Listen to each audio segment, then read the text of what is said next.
और हिंदी 1 to 1 पे अभी देखते हैं कान खड़े होना। इसको इंग्लिश में क्या कहते हैं? वेल ऐसे ढेरों वीडियोस आपको रोज देखने को मिलते हैं यहाँ पर, तो अगर आप चैनल पर नए हैं तो सब्सक्राइब कर दीजिएगा और वीडियो को लाइक भी कर दीजिएगा। टू बिकम अलर्ट हिंदी में भी तो यही मतलब होता है ना कि यार ये बात सुनकर उसके कान खड़े हो गए, या फिर वो पूरी तरह से चौकन्ना हो गया, सावधान हो गया।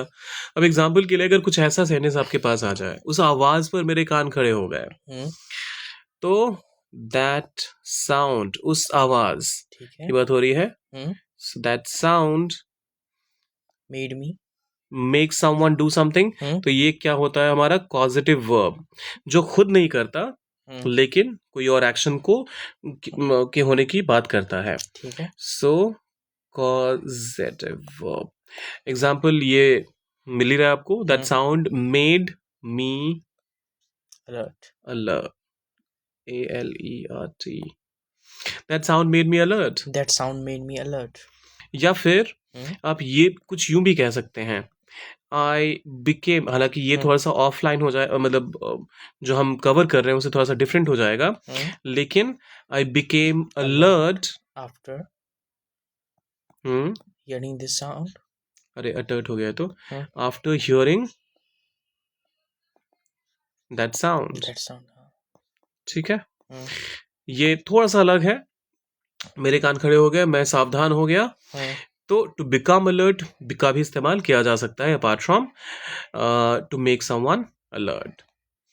हालांकि यही वाला हम कवर कर रहे थे, तो आपने क्योंकि बोला और वो ग्रामेटिकली करेक्ट था, तो मैंने कहा चलो उसी को कवर कर लेते हैं। पहले उसका नाम सुनकर सबके कान खड़े हो गए। Hearing his name. ओके, सबके कान खड़े हो गए, खड़े हो गए। Everyone become alert. became alert.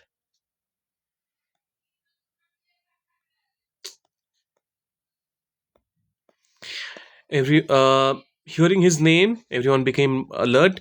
अच्छा, hearing his name के बदले on hearing his name कर देते हैं, वो ज्यादा अप्रोप्रिएट रहेगा। So on hearing his name या फिर आफ्टर हियरिंग हिज नेम, कोई ना कोई एक प्रेपोजिशन यहाँ पर चाहिए हमारे पास।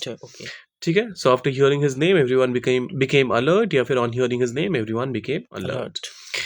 अजीब हरकत देखकर मेरे कान खड़े हो गए। ओके, इसको क्या कहेंगे? Strange behavior.